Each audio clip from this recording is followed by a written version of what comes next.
Молитва за изцеление и освобождение от всички негативни духовни сили. Молитвата за изцеление е мощен инструмент за освобождаване от негативни духовни влияния. Тя носи светлина и надежда в мрака, като предоставя път към дълбоко личностно преобразяване. С искреност и вяра, всяка дума става ключ към вътрешен мир. Искрената молитва за духовно здраве е оазис на спокойствие в бурния океан на живота. Тя е мост между сърцето и невидимия свят, където душата намира утеха и разбиране. Важно е да се осъзнае, че искреността отваря вратите към изцеление. Формулирането на молитва за изцеление изисква откровеност и прецизност. Важно е да изразим нашите истински чувства и желания, като същевременно се доверим на силата, която надхвърля нашето разбиране. Така, молитвата става личен диалог за здраве и баланс. Вярата играе ключова роля в процеса на изцеление и освобождаване. Тя е фундаментът, върху който се изгражда нашата духовна практика. Вярата е този невидим енергиен щит, който ни крепи и насочва към пълноценно възстановяване. Псалмите и библейските стихове предлагат неизмерима подкрепа в молитвената практика за изцеление. Те са извор на мъдрост и утешение, като същевременно служат като напомняне за Божията любов и милост към всички ние. Техниките за медитация и молитва са мощен инструмент за преодоляване на страх и тревожност. Те ни помагат да намерим вътрешен мир и хармония, като същевременно ни свързват с повисша сила. Силата на прошката играе ключова роля в процеса на духовно освобождаване и изцеление. Прощавайки на другите и на себе си, ние се освобождаваме от тежестта на миналото и се отваряме за нови възможности за растеж. Общността и груповата молитва могат значително да усилят процеса на изцеление.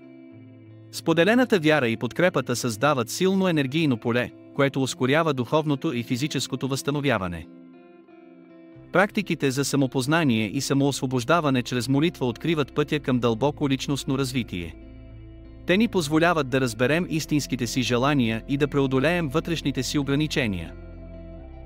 Историите за изцеление и освобождаване чрез вяра и молитва вдъхновяват и дават надежда. Те свидетелстват за безграничната мощ на духовната вяра и молитвата като средство за преобразяване на живота. Ролята на духовния наставник в процеса на изцеление не може да бъде подценена.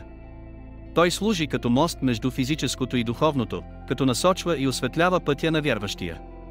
С проницателност и мъдрост, духовният наставник помага за разкриването на дълбоките корени на болката. Създаването на ежедневна рутина на молитва е критичен стъпка за поддържането на духовно здраве. Тази практика действа като основа, която предпазва и укрепва вътрешния мир и стабилност, давайки сила в изпитанията на живота. Използването на молитва за преодоляване на зависимости и вредни навици представлява мощен инструмент за самопреобразяване. Чрез искрена молитва индивидът получава сила и мотивация за промяна, откривайки нов път към свобода и личностно израстване. Музиката и пеенето на духовни песни в молитвата за изцеление действат като балсам за душата. Те носят утеха, радост и мир, като същевременно подсилват връзката със светостта. Тази практика обогатява молитвения опит, като превръща всяка нота в молитва. Свързването с природата е есенциална част от молитвената практика за изцеление. Във време, прекарано сред природата, се открива уникална хармония и спокойствие, които подхранват душата и укрепват вярата. Различните религиозни и духовни традиции предлагат уникални практики за молитва за изцеление, които обогатяват нашия духовен живот. В тях се открива мощта на вярата и общността, допринасящи за дълбоко личностно израстване и възстановяване. След изцелението и освобождаването е важно да поддържаме духовно равновесие. Постоянната практика на молитва и медитация ни помага да останем устойчиви в лицето на предизвикателствата и да запазим вътрешния си мир. Празнуването на живота и изразяването на благодарност са съществени аспекти след изцелението. Те укрепват нашата връзка с Божественото и ни напомнят за красотата и подаръка на всеки нов ден. Чрез молитва за изцеление, ние не само търсим лечение на телесни и душевни рани, но също така разширяваме съзнанието си. Това духовно пробуждане ни води към по-дълбоко самопознание и разбиране на света около нас. В заключение, устойчивостта на душата и възстановяването чрез молитва и вяра разкриват безграничната сила, която притежаваме. Силата на духа ни позволява да преодолеем всяко изпитание и да вървим напред с благодарност и надежда.